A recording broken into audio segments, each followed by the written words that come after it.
The right to vote, guaranteed by the Constitution, is under attack. Restrictive voter ID legislation is being passed in state after state. These voter ID laws claim to combat voter fraud by requiring voters to have specific government-issued photo IDs when voting. The problem is, they don't actually prevent fraud. In fact, someone is more likely to be struck by lightning than to commit voter impersonation fraud.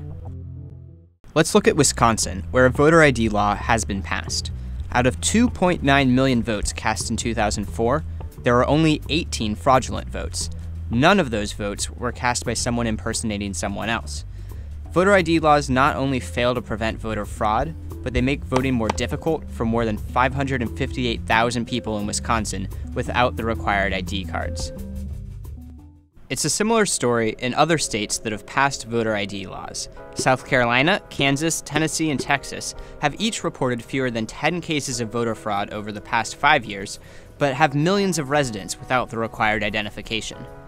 If these laws were to pass in every state, they would disenfranchise over 20 million citizens who lack the required identification card. That is more than 1 out of every 10 eligible voters, or the entire populations of Missouri, Kansas, Oklahoma, Arkansas, and Kentucky combined. And the numbers get worse when you take a closer look at who lacks the required ID. 15% of low-income people, 18% of young people, and 25% of black people.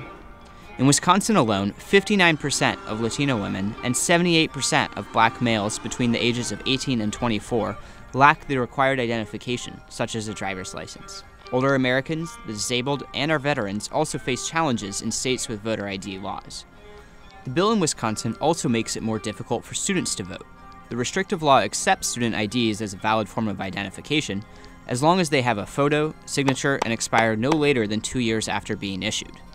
But none of the Wisconsin student IDs meet all of those requirements. Look at the facts. Voter ID laws do not prevent voter fraud. They do, however, prevent millions of American citizens from exercising their right to vote, a right that is fundamental to our American democracy. Stand up against voter ID laws and stand up for your right to vote. Find out more at campusprogress.org/voter ID.